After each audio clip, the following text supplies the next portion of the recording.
Hey Gearfacts friends, welcome back. Today we're looking at a bit of a hidden gem. It's the Boss GT-6B, which of course was massively overshadowed by its 6-string guitar brother, the Boss GT6. Obviously it runs along pretty much the same lines. The main difference with this one I've noticed is that for each patch it's a set of 5 effects that can be switched on or off. It doesn't go 1, 2, 3, 4 and you're changing patch every time you hit a pedal. Each patch is all 5 pedals. Okay, so it starts you off with the basic compressor and you can add in your other effects on the fly. Change to the next patch and this one starts us off completely clean.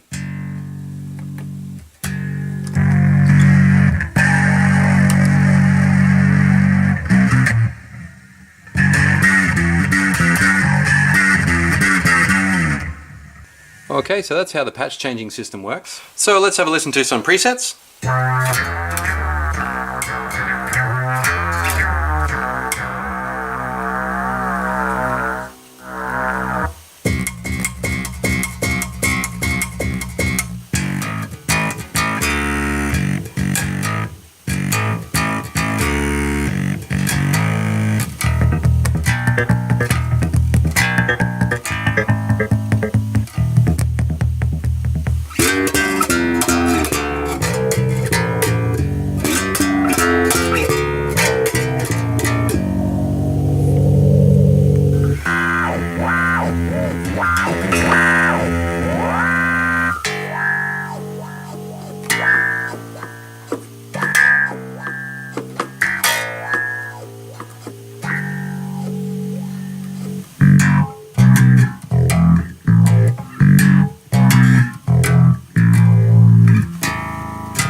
And now let's take a quick look at editing without going into a full-blown tutorial because it's a fairly in-depth sort of a system. Obviously we've got our effect levels straight away there, so that's just mixing between wet and dry, very simple. Then we've got reverb and delay chorus, things like that are all set in a very instantly accessible pedal style system. And when I say pedal I mean individual pedals. So if something's not quite right you can jump down and just change that drive setting, for example. Just panning across a little bit. You'll see down here we've got quick access as well to amp simulations. Turn the button off there or get that LED off and it'll be a different set of amps to choose from. Then our gain controls. These are the controls for the actual virtual amp there. So the usual thing, gain, treble, middle, bass and overall level there. And finally you've got your speaker simulation. So just this set of dials alone gives you quite a lot of versatility in the sound. Zooming in over here a little bit. We've got more in-depth editing controls. FX1 and FX2 are kind of like special effects, or each one contains modulations in this little chart over here. Where is it? Right there.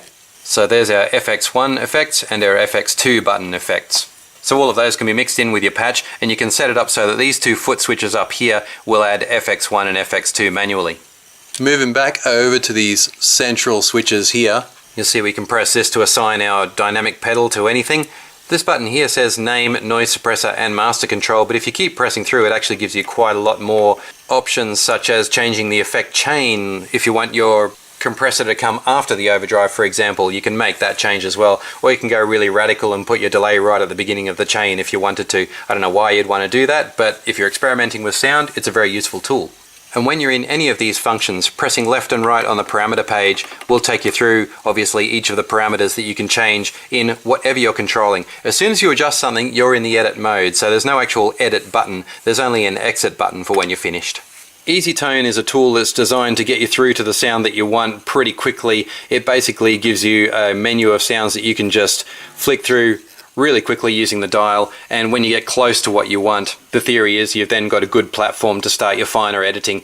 Personally, I've not found it to be a particularly useful tool because I usually have what I want sort of in my mind and can get there quite quickly anyway. But give it a try, you might stumble across something that's really great. I'll just point out too that this unit does have a looper as well, a sound-on-sound looper, so you can record and overdub as many times as you want and go ahead and do a looping performance. You can also tap your tempo on this one. The rear panel on the GT-6B is really good. It has obviously your input there on the left. In the middle here you can see that it's got an actual physical control for your output, which is great. It's nice not to have to go through menus in the digital system to change your output level. Just reach around the back and adjust it where it's comfortable. There's our outputs there, including headphones, XLR, digital out, not really a format that anyone uses anymore, but it's good to know it's there. You can add a second expression pedal as well in that socket right in the center, MIDI in and out. Actually, while we're on the subject of that, I read about somebody controlling a synthesizer using this pedal. They simply switched to one of the onboard synth patches and used the MIDI out, synchronized the channels, and apparently they were controlling any sound on their synthesizer. Haven't tried it myself, but it is something I read about. Then we've got our on-off switch and our classic BRC power supply input. Bear in mind it's very hard to imitate a BRC power supply. I've only ever seen a few alternatives that will run this device. Generally you have to have the Boss original. Okay, so that's the Boss GT-6B. Those who've owned it for a long time absolutely love it. Often those who try it for the first time take an instant disliking to it. That's just been what I've observed over the years. Me personally, I think it's somewhere in the middle. There's no doubt that it's extremely comprehensive. It's built to last 100 years, and it's one of those things I think where you have to get deep into it and really adjust it to match the mood of your instrument, the style of your band, and I think you'll find that there's a sound in there for everyone. I've also reviewed this pedal using a baritone guitar, much to the disgust of many of my viewers, so I'll put up a link to that one anyway and to some other things that might interest you. Thanks for watching the video, guys. If you could like, comment or subscribe, that would be absolutely awesome, and I look forward to seeing you next time on Gear Facts. Boss GT-6B.